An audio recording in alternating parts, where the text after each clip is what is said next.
Yo, what's up guys? Cheetah King та бүхэнтэй анхны бичлэгээрээ инхүү уулзч байна. За тэгэхээр миний та бүхэндээ хүргэх зорилго маань юу вэ гэхээр би та бүхэндээ хамгийн mystery, хамгийн аимшигтай, бас сонирхолтой содон гэсэн бүх хуучны баримт бичлэгүүдтэй холбоотой бүх мэдээллүүдийг хүргэхээр шийдсэн байгаамаа. Надад байгаа баримтууд ийм их, харин та бүхний сонсохдоо бэлэн л байх хэрэгтэй. Тэгэхээр 7 хоног болгон би та бүхэнтэй уулзах болно. Өнөөдрийн миний анхны бичлэг маань нэгэн гэмт хэргийн тухай ярих болсон байгаа. Энэ гэмт хэрэг Англид болсон бөгөөд энэ хэрэг англичуудыг маш их дөргөөсөн аимшигтай гэмт хэрэг болсон байгаа. За тэгэхээр би танарт энэ талаар ямар мэдээлэл цуглуулсан талаараа өнөөдөр та бүхэнтэй хуваалцъя. Наад шиг гэмт хэрэг айц зөвхөн мистери зүйл сонирхтой залуучууд бүгд наашаа. And subscribe дарахаа мартаа залуусаа. За эхлэе. За тэгэхээр миний та бүхэндээ хүргэх эхний сонин тодорхойлтой мэдээлэл маань нэгэн гэмт хэргийн талаар байгаа. За тэгэхээр энэ хүү гэмт хэрэг 1993 оны 2 дугаар сарын 10-ны өглөө Английн Ливерпул хотод байрлах нэгэн томоохон худалдааны төвд болсон байна. Тус худалдааны төвд Джеймс нэртэй 3 настай хүү өөрийн ээжийн хамтаар үйлчлүүлж явсан. Ээж нь хүнсний ямаа цуглуулахаар түрдэж байх үедээ хүүхдийнхээ хөдөлж явсан гарыг түр тавьсан. Гэтэл тэрүүхэн хооронд хүүхдээ гараад эргээд барих гэтэл хүн байгаагүй байранда. Эргэн тойрноо эргээд харахад хүүхэд нь байсангүй. Тийм болохоор ээж нь сандран хүүхдийнхээ нэрийг дуудан Джеймс чи хайч ба Джеймс гэж оруулж гисэн байна. Гэтэл ямар нэгэн хариу байгаагүй. Оройд явж байгаа хүмүүс ч гэсэн тэр талаар анзаарч байгаагүй. Тиймээс ээж нь хамгийн түрүүнд өөрийн чадах зүйл болох тухайн худалдааны төвийн хамгаалагч ажилтнууд хандсан байгаа. Миний хүүхд алга болчлоо, олоо таагаад өгөөч, туслаач гэдэг. Тухайн хүүхдийг цагаан хоолоогоор хүүхэд хайж байна хэмээн зарлаж хүүхдийг мэдээллүүдийг тараасан байгаа. Гэвч хүүхдийн талаар ямар нэгэн мэдээлэл тухайн байгууллагад орж ирээгүй хамгаалтын албан дээр. Тийм болохоор ер нь бол ихэвчлэн бага насны хүүхэд алдах юм бол эргээд ирдэг шүү дээ. Монголд ч гэсэн том үйл ажиллагаа баяр наадмын өрцөн хүүхд тийм настай тийм хувцастай тийм насны хүүхэд алга боллоо гингүүд олддог шүү дээ. Гэтэл Джеймсийн тохиолдолд тэгээгүй. Хөвчлэн бага насны хүүхдэд алдах юм бол үйлчлүүлэгч ч юм уу тухайн газрын ажилчид харангуйтаа гяс хамгаалтанд авчиад өгчтэй. Гэвч тийм зүйл болоогүй. Ингээд цагдаагийн байгууллагт хандсан байгаа. Цагдааны нөхцөл байдлыг шалган хяналтын камер дахь бичлэгийг шалгахаар болсон. Ямар азар хяналтын камер байсан те. Гэтэ тухайн үед камер тийм өндөр хөгжөөгүй байсан. Дээрс нь тухайн камер маань худалдааны түнэлээ өндөр дээвэртэй байсан. Тухайн дээвэр дээр нь байралтай байсан. Тэгээд тийм ч олон камераас тухайн үед байгаагүй. 93 оны явдал шүү дээ залуучдаа. Тэгээд камер ашиглан хүүхдийг хайж гисэн мөрдөх ажиллагаа тийм хүм маягаар ирэхэд шуурхаа явагдаж ирсэн байгаа. Бүх өндөр дээрх камеруудыг шалгаж, бүх өндөр дээрх бичлэгүүдийг эхнээс нь татаж үзэж хурааж үзэж байсан. Ингэж шалгаж байгаад нэг дүрсээ байсан. Тухайн үед ямар дүрс олцсон бэ гэхээр одоо энэ хажууд харагдаж байгаа дүрс. Энэ дүрс дээр харах юм бол жоох хөвгтлөө явж байгаа нэг хүн байгааз. За энэ дүрс бол манай бидний сайн мэдж яриад байгаа Джеймсийг хин нэг хөтлөөд аваад гарч явж байгаа зураг. Тэгээ сайн харах юм бол хүүхдийг хүчээрч авч байгаагүй, хүүхдийг зөвөр хөтлөөл аваа гарч байгаа. Тэгээ бас авч явж байгаа хүн бас яг томч хүн биш. Өсвөр насны хүүхэд ч юм уу гэж харагдаад. Ер нь бол 16-аас доош насны хүүхэд байх магадлалгүй өндөр харагдаад хөтлөөд аваа гарч явж байгаа хүн.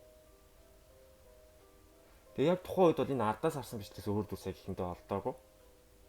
Тэгээд ууг нь царайг нь бичиж авч чадсан бол энэ хоёрыг бараг тэр дорогоос олдоод 30 олдох боломжтой байсан. Тэгвэл тэгж чадаагүй байгаа. Тэгээд зөвхөн ардаас нь харлаа гэдгээр энэ хүний царай дүрсийг тодорхойлох боломж юм уу? Өндөр нь хүртэл тодорхой биш байгаа бол энэ том хүүхдийн гэсэн мэдэх боломж байсан. Тийм учраас бусад камеруудыг бусад хяналтын камеруудыг шалгаж ирсэн байгаа. За үүний үр дүнд нэг шинэ нотлохоор гарч ирсэн. Энэ юу вэ гэхээр Джеймсийг хөтлөөд гарч байгаа өсвөр насны жаал ч юм уу юун тодорхойгүй тэр хүний яг урдаас өгсөн бичлэг тогтоосон байгаа. За тэр дүрс нь одоо бид харахад харуулъя. Энэ дүрсийг харах юм бол хоёр хүүхэд байгаа таад харж байгаа. Ямар ч хүн харсан хоёр хүүхэд байна. Нилээд том биш өсвөр наснд ч хүрээгүй бага насны шахуу хоёр хүүхэд. Тэгээ энэ хоёр хүүхдийн нэг нь Джеймсийг хөтлөөд аваа гарч ирж байгаа. Харин одоо нөгөө зургийг дахиад үзээрэй. Нөгөө зураг дээр харах юм бол Энэ хөтлж байгаа хүүхдийнх нь нөгөө өмнөх зурган дээр байгаа, дээрх зурган дээр байгаа хүүхдийн хамтрагч буюу цуг явжсэн найз нь яг урд нь явж байна. Тэгэхээр энэ хоёр хүүхэд ямар ч гэсэн санаатайгаар Джеймсийг дагуулж авч гарч байгаа нь тодорхойлогдсон баг, нотлогдсон баг. За тэгээд Ливерпул хотод болсон гэж хэлсэн. Ливерпул хот даяараа энэ хоёр хүүхдийн зургийг тараагаад тэгээд хэвлэл мэдээлэлээр хүртэл цацагдаж энэ тал бүрээс ингээд хайсан байгаа. За тэгээд энэ хайлтыг үр дүнд мэдээж олнотын хэрэгслээр дамжуулж мэдээллийг харсан хүмүүс тухайн цагдаагийн газар таньсан. Манай хажууд амьдардаг айлын хүүхдүүд байна. Хүүхд нь нэг нь ажил манай артлын гэрт артлын байранд годомд амьдардаг хүний хүүхд нь гих мэтлэнгээр ингээд мэдээллүүд орж ирсэн байгаа. За тэгээд тэрнээс гадна энэ хэвлэл маань энэ хэрэг маань өшөө томорч гисэн байгаа. Яагаад томорч гисэн бэ гэхээр хүүхдээ улаасан гэдэг нь амар том ишүү амар том мэдээ хүүхд том юу үйл ажиллагаа хүүхд том болж гисэн. Тийм учраас олон хүний анхаарлыг татчих гисэн. Зөвхөн орон нутгийн Ливерпул хотын телевизээр цацагдаад зогсохгүй BBC олон улсын агентлаг хүртэл цацагдсан байгаа. Тэгээд тэр маань юу гэсэн үг вэ? Англи улс даяараа энэ хэргийн талаар анхаарал тавьж гисэн байгаа. 3 настай бяцхан хүүхдийг алга болсон. Алга болсон шалтгаан мөн адилхан өсвөр насны бага насны хүүхдүүдтэй хамт алга болсон гэдэг утгаараа маш олон хүний анхаарал татж маш их хүмүүс энд хэрэгт одоо ингээд анхаарлаа хандуулж гисэн байгаа. Хүүхдээ хулгайлчлаа. Тэгээд хамгийн гол нэг асуудал нь хэрвээ энэ Джеймсийг хулгайлсан ард нь том хүмүүс байгаа бол магадгүй мөнгө хүсэж магадгүй. Мөнгө хүсэх эсвэл мөнгө өсөд өгөхгүй хүүхдийг алгах юм тийм үйлдэлж магадгүй. Тийм учраас хариу ямар нэгэн үйлдэл ирэх хүлээсэн биш тийм хариу үйлдэл ирээгүй. Алга болсноос хойш 2 хоногийн дараа буюу ойролцоогоор Валентины өдрөө тухайн хүүхдийн алга болсон газраас 4 орчим километрийн зайтай газарт одоо та бүхэнд би энэ зургаар харж байгаа энэ газар маш хуучны галт тэрийг бараг явахаа болцсон шүү тийм газар юм байлаа хуучны. Энэ газар Джеймс хүүгийн цогцос тухайн галт тэрний зам дээр хэвтээстэй болсон.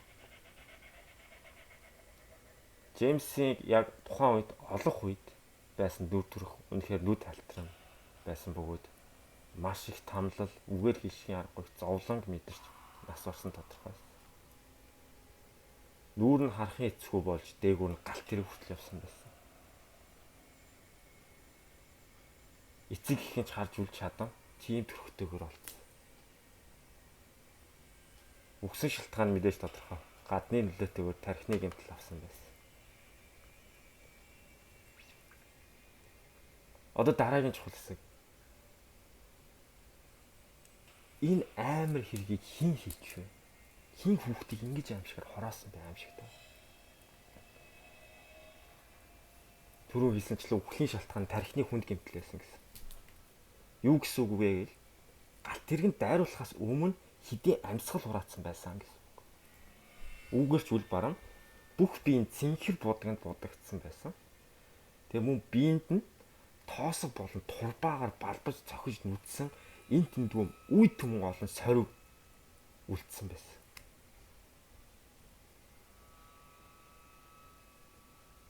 Тэгээд галт тэргэн дээрсэн дайруулсан байсан гэж боддоо. За тухайн хоёр жоох хүүхэд Джеймсийг хулгайлаад тэгж зодсон гэж бодлоо ч гэсэн бага насны тэр хоёр хүүхэд тийм хэрэг үйлдэнгүүтээ тэрийгэ нуух гэж галт тэрэгний тэр зам дээр ингэж тавих мэт тийм амар ухагтун сэтгхүү тэр хоёр хүүхдийн талаас гарах уу гэдэг бодол хүртэл цагдаагийн талхад үүссэн. Та юу гэж бодож байна? Үнэхээр тех боломжтой гэж бодож байна уу? Хэрвээ та цагдаа байсан бол яаж энэ дээр хандах байсан бэ? Том хүмүүс энэ хоёр жоох хүүхдийг ашиглаж энэ хэргийг хийх гэсэн үү? Эсвэл энэ яг энэ хоёр хүүхд өөрсдөө хийсэн гэж та бодож байна уу? Тухайн үед цагдаа юу гэж бодсон бэ гэхээр энэ хоёр хүүхдийг ашиглаж хин нэгэн хийжээ гэж бодсон. Гаргаж ирэнгүүтээ. Харин эцэг их нь өөрсдөө юм биш үстэй. Байж болохгүй юм байхгүй. Мэдээж энэ хоёр хүүхдийн ард хоёр хүүхдийг захиасан захиалагч байгаа гэж бодсон.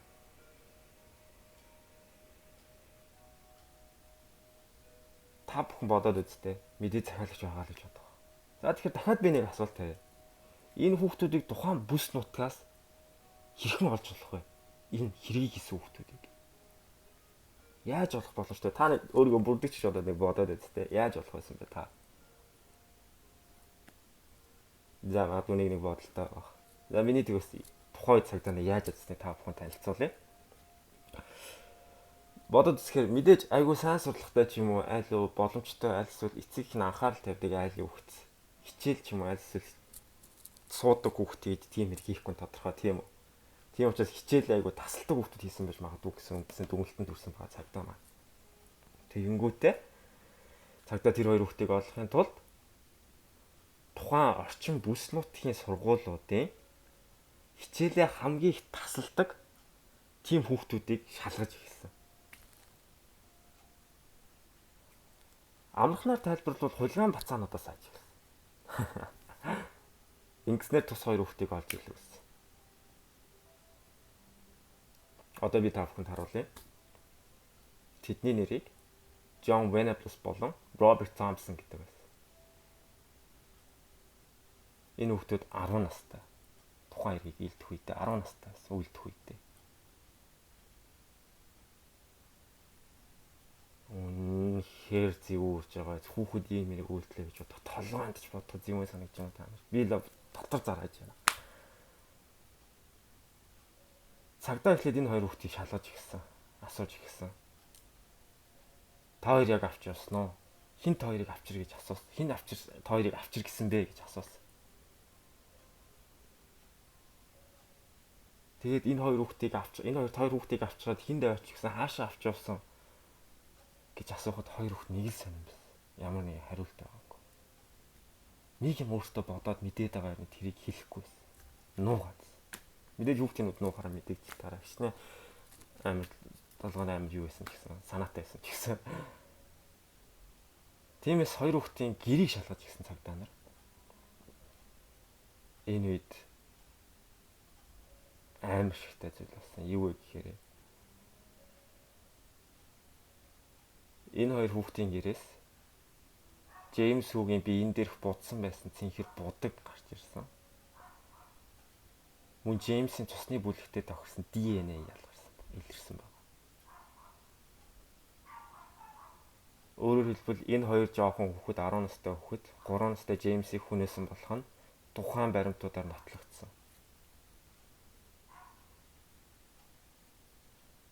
Өөрөөр хэлбэл энэхүү гэмт хэрэгт ямар ч насанд хүрсэн хүн холбогдоогүй бөгөөд 10 настай хоёр жоохон эрэгтэй хүүхдийн хийсэн хэрэг байсан юм. Би зараа мараагаад.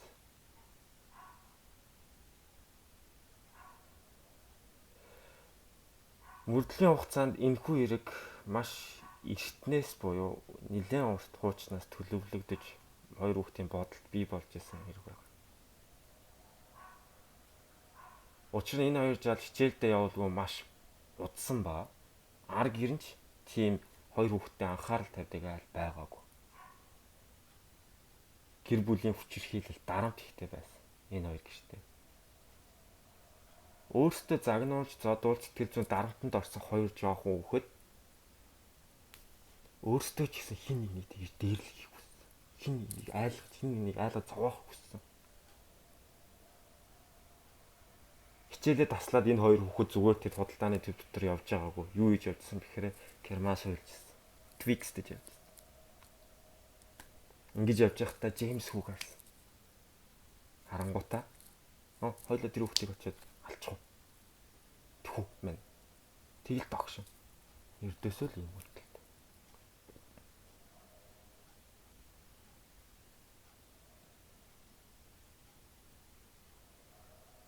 Жон Хүүгийн сургууль дээрээ сурч байсан зураг болон олон нийтэд бас цацагдсан байгаа. Зураг болон хичээл дээрээ хийдгэлжсэн эддээс. Тухайн зургийг та бүхэнд үзүүлээ. Энэ зураг байна л да. Юу харагдаж байна та нарт? Зургийг хараад өөрсдийнхөө зунд дотор нэг энэ хүүхдийн сэтгхүүг бас та нараа онгойлгох гэж оролдоод үзээрэй. Тайлбарлах гэдэг. Зөвхөн зургийг харахад л маш их цус, маш их тарчлал зовлол харагдаж байгаа юм. Хичээл дээр энэ зүйл сурч ирсэн, зураа сурч ирсэн хүүхд гэхээр сэтгэл зүйн үед маш их согогтой байсан байж таарч байгаа юм. Яагаад вэ гэхээр хоёр хүүхэд маш удаан хугацаанд эцэг гэхийн хүчирхийлэл дарамтын дунд байсан болж таарж байгаа. Хичнээн ийм хэрэг үйлцсэн гэсэн энэ хүүхдүүд өөрсдөө ч маш их сэтгэл зүйн тийм зовлон дэс өрөвдөлтөө хүүхдүүд.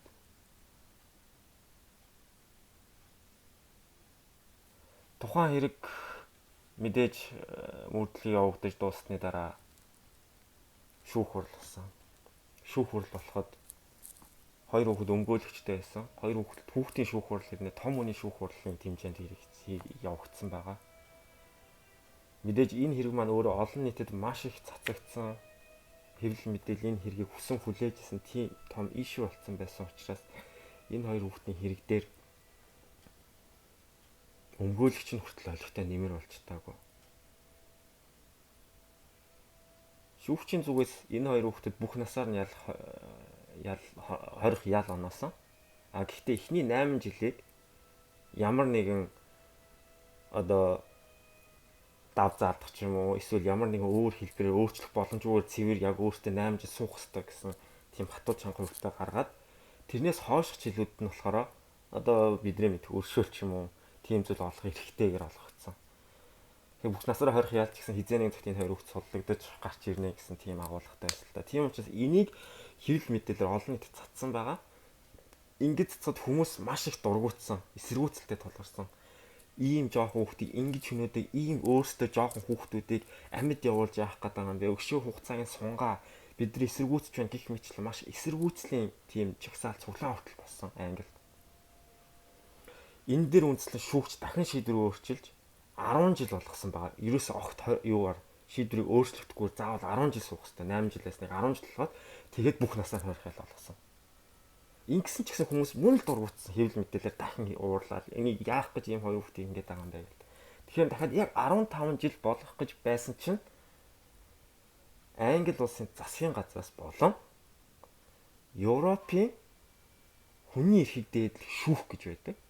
Тус шүүхээс энэ удаагийн энэ хоёр хүүхдэд өгж байгаа ял нь шудраг бус байна гэж үзсний үндсэн дээр зөвхөн 8 жил хорих ял оноогоод 8 жилийн дараа суллагдахаар байсан байна.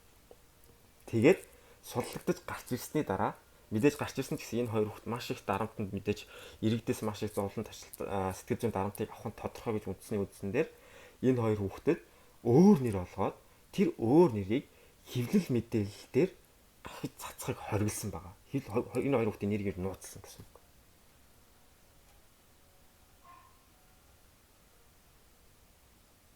Яг энэ явдлыг сонсоод ирэх юм бол та яагаад засгийн газрын тэнэг шийдвэр гарчлаа гэж ууралж иж магадгүй л хальтаа. Гэхдээ бид зэнийг хэлж мэдэхгүй байна. Магадгүй ингэ стол байдаг хальтаа.